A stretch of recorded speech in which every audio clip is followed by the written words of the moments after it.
Derry, Maine, October 1988. Bill Denbrough, portrayed by Jaden Lieberher, assists his younger brother Georgie, played by Jackson Robert Scott, in creating a paper sailboat that they dub the SS Georgie. Despite the rainy weather, Georgie eagerly wants to take the boat for a sail, but an illness keeps Bill inside. The siblings share a loving embrace before Georgie heads out to play with the boat. Georgie sets his sailboat down the street, chasing after it as it goes. Unfortunately, he runs into an obstacle and the boat floats towards the end of the street, ultimately falling into the sewer. Fearing his brother Bill's reaction, Georgie rushes over to retrieve the boat. As he peers into the sewer, a set of yellow eyes catch his attention. They belong to Pennywise the dancing clown, played by Bill Skarsgård. The entity speaks playfully to Georgie before offering to return the boat to him. However, when Georgie reaches for it, Pennywise grabs his arm and sinks its razor-sharp teeth into it, tearing off Georgie's arm. The young boy cries out for Bill as he is dragged into the sewer by the monster. 8 months later. June 1989. We meet Mike Hanlon, played by Chosen Jacobs, as his grandfather Leroy, played by Stephen Williams, is making him kill a sheep with a nail gun. Leroy lectures the boy before doing the deed himself. It's the final day of the school year and the Losers Club, consisting of Bill, played by Jaden Lieberher, Richie Tozier, portrayed by Finn Wolfhard, Eddie Kaspbrak, acted by Jack Dylan Grazer, and Stanley Uris, played by Wyatt Oleff, are on their way to begin their summer break. However, they are confronted by the school's notorious bully Henry Bowers, played by Nicholas Hamilton, and his accomplices Patrick Hochstetter, played by Owen Teague, Victor Criss, played by Logan Thompson, and Belch Huggins, played by Jake Sim. In response to Henry's taunts, Bill declares that Henry is not worth anything, causing the bully to approach Bill in a menacing manner. But when Henry spots Officer Bowers, played by Stuart Hughes, behind Bill, he backs off, licking his palm before smudging it on Bill's face as a final act of degradation. Beverly Marsh, played by Sophia Lillis, is smoking in the bathroom when she is confronted by a group of mean girls, led by Greta, played by Megan Charpentier. The girls mock Beverly and label her as promiscuous. In an attempt to humiliate her, one of the girls fills a trash bag with water and douses Beverly, but she shields herself with her book. As she exits the building, Beverly meets the new student, Ben Hascom, played by Jeremy Ray Taylor. Ben is teased for his weight and lack of social connections, but Beverly takes the time to sign his yearbook. Ben seems to develop a crush on Beverly as a result. Upon returning home, Bill is scolded by his father Zach, played by Jeffrey Poundset, for building a model of the Derry sewer system. Despite the ongoing search for Georgie, Zach instructs Bill to come to terms with the fact that Georgie is gone and to stop acting as if he is simply missing. Mike goes to the butcher shop to make a delivery. Behind the door around the alley, he hears what sounds like screaming and pounding. The door opens and several burnt hands start sticking out. Mike then sees Pennywise, but is nearly run over by the Bowers gang in a car. Mike flees. Stan is studying for his bar mitzvah at the synagogue when he is disturbed by a painting in the rabbi's office. The painting depicts a woman with a twisted face, causing Stan to feel uneasy. Suddenly, the painting falls to the ground, and when Stan goes to retrieve it, the woman in the painting has vanished. As he turns around, it appears in the form of the woman with a menacing, fanged grin. Overcome with fear, Stan flees from the room. Ben is researching the history of Derry at the library and discovers a pattern of disappearing children in the area over the course of several centuries. In one of the articles, he comes across an illustration of Pennywise and a missing child's head in a tree. As Ben delves deeper into his research, he is lured into the library's basement where he encounters the ghostly figure of a headless boy. However, his investigation is cut short as he is pursued by the sinister Pennywise. As Ben walks home, he is ambushed by the Bowers gang who pin him against the bridge railing. Patrick intends to burn Ben with a lighter and bug spray, while Henry plans to carve his name into Ben's stomach. A passing elderly couple witnesses the attack but do not intervene. However, Ben manages to fight back and kicks Henry in the groin, rolling over the bridge and into the nearby woods as the bullies give chase. Meanwhile, the Losers Club, led by Bill, are investigating near the sewers in search of Georgie. They come across a drenched Ben and come to his aid, bringing him to safety. Frightened by the appearance of demonic-looking children, Patrick flees but ultimately finds himself at a dead end. Suddenly, a group of red balloons appear before him, and as they all pop, Pennywise the dancing clown emerges, consuming Patrick in a swift attack. The boys head to the pharmacy in need of cotton balls and bandages, but they don't have enough money. Beverly is there buying tampons and sees the boys' predicament. She offers to help by pretending to flirt with the pharmacist, Mr. Keene, to distract him. Although Keene comes across as creepy to Bev, she succeeds in distracting him long enough for the boys to grab their supplies and for her to slip some cigarettes. After the mission is accomplished, Bev joins the boys outside where they are tending to Ben's wounds. Beverly returns home to find her father waiting for her. He makes unwanted advances towards her, leaving her in tears in the bathroom. In an attempt to escape her father's advances, Beverly takes a pair of scissors to her hair, cutting it to a much shorter length. The group of friends, now including Ben, have arrived at the quarry ready to take the plunge into the lake. However, no one is quite ready to take the leap, but Bev shows up and takes the initiative, diving in first, inspiring the others to follow. They spend their time swimming and enjoying each other's company. Afterwards, Ben shares with the group what he learned about Derry's history from his research in the library. Eddie is making his way home when he encounters the desolate house on Newbolt Street. Suddenly, a leper, played by Javier Botet, launches an attack on him, causing Eddie to flee through the yard of the abandoned house.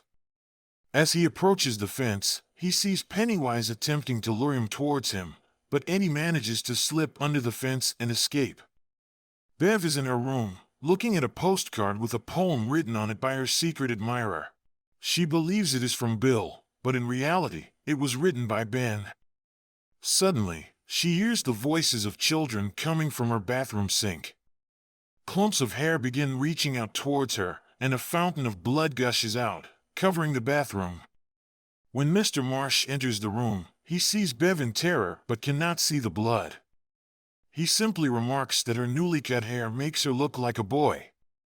As Bill roams the house, he catches a glimpse of someone who resembles his missing brother, Georgie, darting through the halls. Overwhelmed with shock, Bill chases after the figure until he reaches the basement, which is gradually filling with water. Suddenly, Georgie steps forward and beckons Bill to join him, saying, "We all float down here. You'll float too." He repeats this phrase over and over until his body disintegrates into a decaying mess. From the rising water, Pennywise emerges, seeking to grab Bill, but he quickly sprints out of the basement. The following day, the children are cycling and come across Mike's bicycle and the Bowers gang's car. They approach the creek and discover that the bullies are harassing Mike due to his race. Beverly retaliates by tossing a rock at Henry's head, sparking a rock-throwing battle between both groups. As they walk away with Mike, Bill shares what he experienced in his house, and Eddie confirms his own encounter with Pennywise.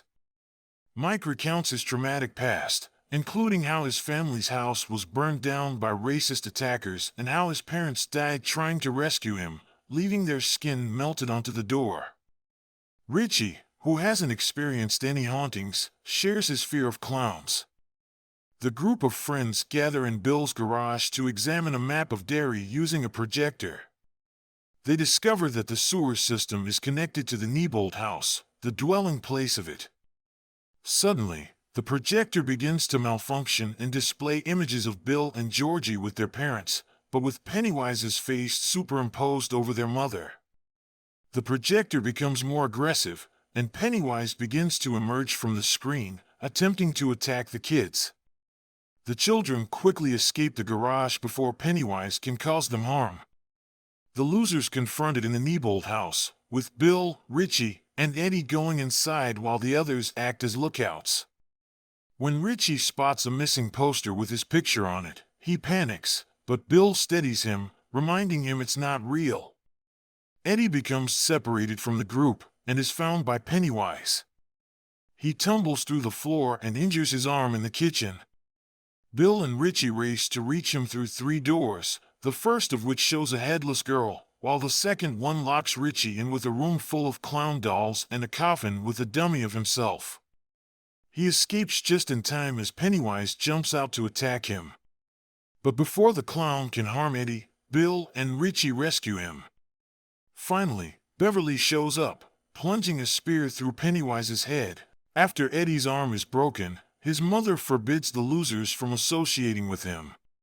Tensions rise between Bill and Richie when Richie expresses frustration over how their pursuit of Georgie has nearly resulted in their deaths. As fear sets in, the losers go their separate ways and the other boys are too frightened to continue. Eddie visits the pharmacy in August to collect his asthma medication, but the pharmacist Greta informs him that they are just sugar pills. She adds insult to injury by writing loser on his arm cast. As Henry is hanging out with Vic and Belch, shooting at various targets with his father's gun, he orders Belch to bring him a cat to use for target practice. However, Officer Bowers arrives and confiscates the gun from Henry, shamefully demonstrating his cowardice in front of his friends by shooting the ground around his feet. Later, Henry discovers a red balloon attached to his mailbox, with a knife sent from it inside. As he enters his home, he finds his father asleep with the TV on. On the screen, he sees a woman surrounded by children, all of whom are urging him to kill his father. Driven by the hypnotic voice of it, Henry takes the knife and fatally stabs his father in the neck. The children on TV, victims of it, then chant in unison, "Kill them all." At the Marsh residence, Mr. Marsh attempts to act on his inappropriate desires toward Beverly. She defends herself and flees to the bathroom. Upon arrival, Mr. Marsh is met with a blow from a toilet lid wielded by Beverly, resulting in his death. As she prepares to escape, she is confronted and taken by Pennywise. Bill visits Beverly's home and discovers her father lifeless in the bathroom. He is shocked to see the words "You'll die if you try" scrawled in blood on the wall. Bill realizes that Pennywise has taken Beverly, so he sets out to make peace with his friends and form a plan to rescue her. Upon visiting Eddie, his mother tries to stop him from joining his friends, but Eddie stands up to her after discovering that the medication she gave him were just placebos. Ignoring her objections, he leaves with his friends to join the rescue mission. The group of friends head to the Neibold house, discovering a well where they believe it resides. As they begin their descent down a rope, Henry suddenly appears and attacks Mike.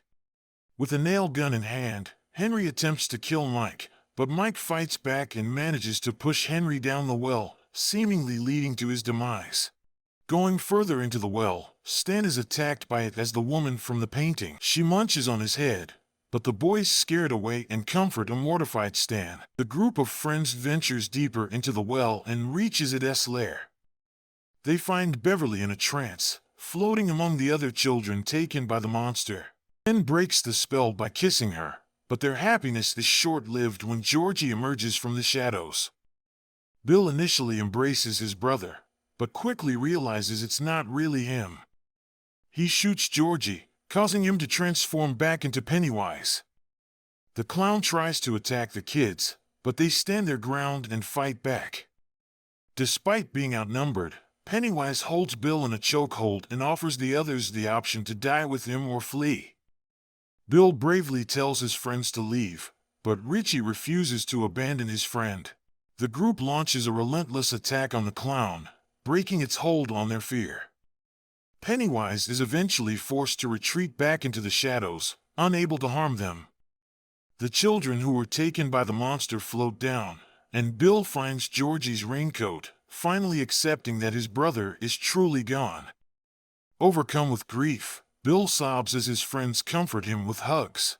It is now September. The losers swear a blood oath to return to Derry in 27 years should it ever return. They hang out for a while until each of them gradually leaves, with only Bill and Bev stay behind. She is going to move to Portland now. As she walks away, Bill runs up to her and kisses her. End of chapter 1.